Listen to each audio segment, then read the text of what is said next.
What's your favourite King Singer's piece and why? So far, I would be inclined to say my favourite King Singer piece, or pieces really, are the 4 psalm settings by Cyrillus Creek. They complement each other so well throughout the story of the 4, and moreover, I have a big solo in the 3rd one, so it's nice to actually sing out once in a while. My favourite King Singer's piece. It's one of the most impossible things to answer. It's a bit like asking a person with 10 children which is your favourite child. But there are lots and lots of pieces. But I think, if I think back over a long time in the group, there is a piece that does come to mind, a piece by Adrian Villert called Ave Virgo, which is a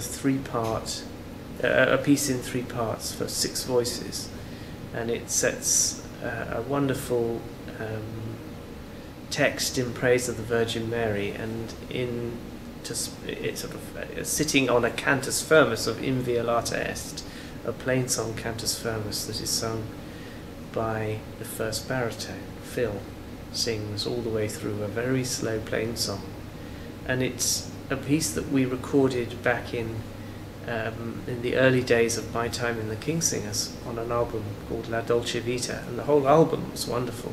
A lot of fantastic Neapolitan secular music, and we performed with a fantastic group of musicians called Tragicomedia, Andrew Lawrence King, Stephen Stubbs, Erin Headley, and Nancy Haddon playing the flute.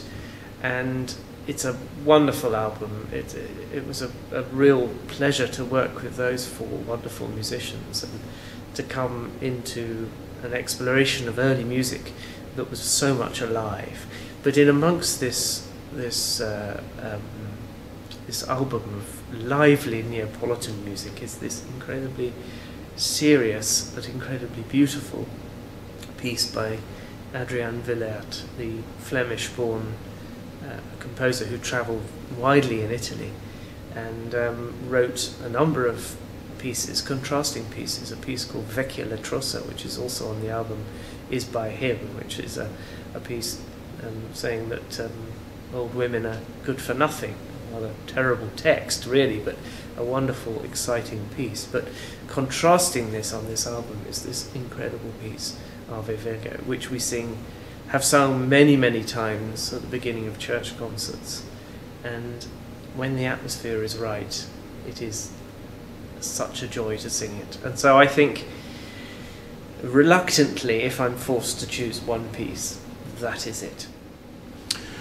My favourite King Singer piece, well, that is a tricky one. I have probably a different King Singer's favourite piece each day.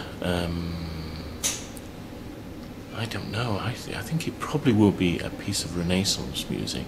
We were working with a choir yesterday and they were singing Birds, O Lord, make thy servant Elizabeth our Queen to rejoice in thy strength. And I was just thinking what a wonderful piece that was.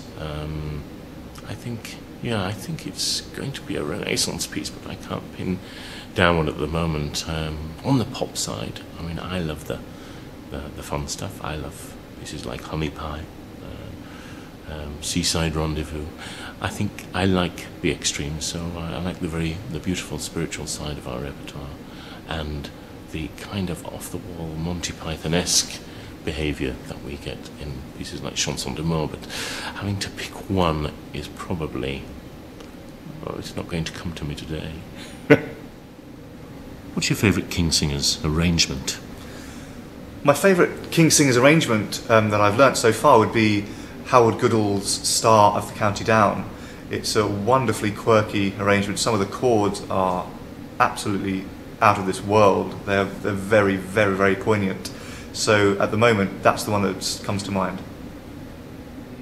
To single out one arrangement amongst the arrangements that we do is incredibly difficult. I love Bob Chilcott's arrangement of Oh, I Can't Sit Down from Porgy and Bess. I think that's absolutely fantastic. There are some wonderful arrangements by Peter Knight. You Are the New Day, but I love his arrangement of La Peregrinación. I think that's a fabulous arrangement. I love Phil's arrangement of I Love My Love. I never tire of singing that. And there are some fantastic arrangements by Bill Ives. There's a wonderful setting of a Japanese folk song called Takeda Lullaby. And it is a little bit like a sort of it has a wonderfully sort of still and almost reverential feel to that particular arrangement, but it's very, very beautiful. So I think they're all first equal. What's your favourite King Singers recording and why? In my opinion, the King Singers recording which really stands out for me would be the Get Happy disc that I believe the group recorded in '91, something near enough from '91 I think, with George Shearing, the very, very well known jazz pianist, and a double bass player which was in his band. This is an incredible disc, has been re-released in America actually, and contains absolute classic jazz, and George Shearing is on blistering form, as are King Singers. I think my favourite King Singers recording would have, well, I think there's a short list of 3, and you may see a connection. One is the Triumphs of Oriana, one is the Gesualdo, and the other is the Spanish. But I think if I was forced to choose one of the 3, it would be the Gesualdo Responsories for Maundy Thursday. I think that.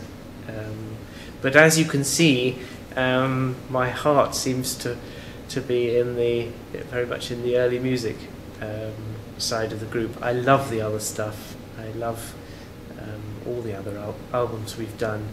But the interesting thing is that I think those are the 3 that I still listen to, sometimes in my car. So that must be telling me something.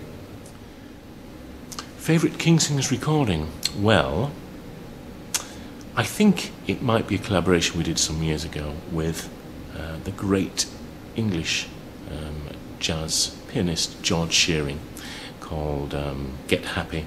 It was an album of songs by Gershwin and Harold Arlen, and the lineup on that album was myself, Simon Carrington, Bruce Russell, Bob Chilcott,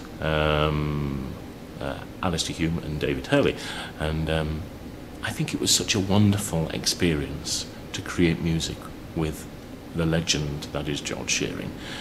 He now lives in New York, and the whole coming together of that album was very special. The results are fantastic, and it's fantastic. If you haven't heard it, go listen to it.